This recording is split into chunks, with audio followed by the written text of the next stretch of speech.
हम मीनू झा प्रणाम करै छी समस्त मिथिलावासी के। एकटा मड़बा परहक साँझक गीत गाबऽ जा रहल छी और जतेक उपनयन वाला बरुआ छी बहुत बहुत शुभकामना सबके। धन्यवाद। जय मिथिला, जय मैथिली। पहिल साँझ सझाए गेल, संझा माय आशीष देल हे। पहिल साँझ सझाए गेल, संझा माय आशीष देल हे। आहे जी बहू हे तोहे बरुआ की लाख बरख जीबू हे। आहे जी बह हे तोहे बरुआ की लाख बरख जीबू हे।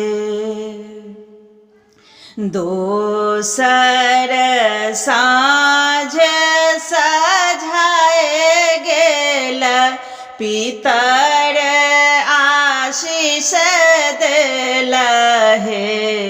आहे जी बह हे तोहे बरुआ की लाख बरख जीबू हे। तेसर साँझ सझाए गेल, गंगा माई आशीष देली हे। आहे जी बह हे तोहे बरुआ की लाख बरख जीबू हे। चारिम साँझ सझाए गेल, सब देव आशीष देलनि हे।